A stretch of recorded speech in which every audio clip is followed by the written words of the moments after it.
That mistake is doing too much. I know it sounds crazy, but I have this incredible visual that I'm going to share with you from Greg McKeown, who's the author of Essentialism. The whole mantra of his book is about doing less but better, getting rid of the non-essential so that you can focus on the things that are actually essential. Now, this graphic, despite what hustle culture wants you to believe about running a business, it says it all, right? So hustle culture wants you to believe that running a business must be so much work. It must be so much stress. Who would ever want to take on something so challenging, right? Not true. If you look at this graphic closely, this is it. As a business owner, the biggest mistake you could make is doing this on the left. You're trying to put your energy into 12 different directions. You're not going to get any traction toward any of them. But if you focus your energy and attention on doing one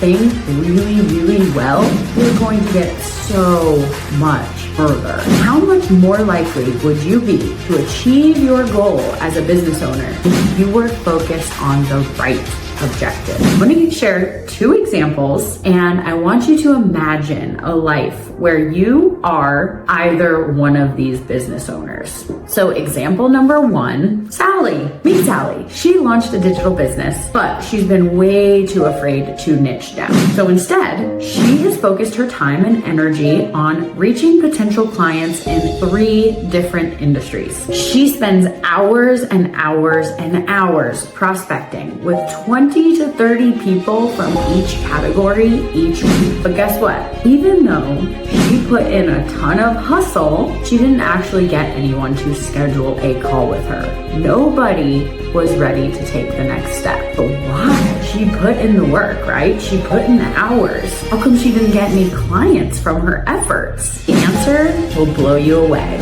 Sally was only able to have surface level conversations with all the potential prospects she was speaking to. Why? Because Sally was doing too much. None of the relationships turned into business opportunities because Sally always seemed rushed in her responses, or she took too long to get back to people, so they lost interest. What else can we learn from this Sally example? Since Sally was broadly trying to speak to 3 different types of people with 3 different types of problems, she was also likely not able to resonate with any of them. Her message was too broad. In an alternate example now, I'm going to share with you something that happened to an actual client of mine. And for the purpose of this video, we'll call her Susie. Susie was providing consultative services on a bunch of different tech tools for productivity management. Her clients were medium-sized businesses from many different industries, and it did take some convincing. But after Susie was convinced, she realized that she didn't want to end up like Sally,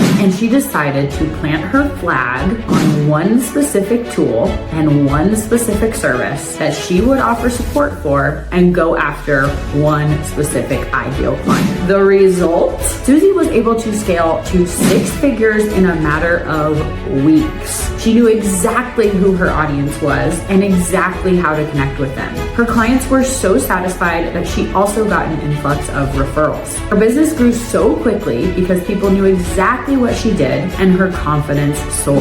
Within 3 months, Susie was so overwhelmed with new business that she had to begin hiring a team, the best possible problem you could have. Side note, if you already feel like you're in Susie's position, hit subscribe, tap the bell so that you know when I put out my next video that's coming out, which is going to be all about the best practices to streamline your operation. Now, the question is, do you want to be a Sally or a Susie? Niching down and getting hyper clear on your ideal client is critical to your success. And if you want to learn more about a 5-day program that I offer that will give you clarity, confidence, and put you on a path to becoming a Susie, click the link below to schedule a call.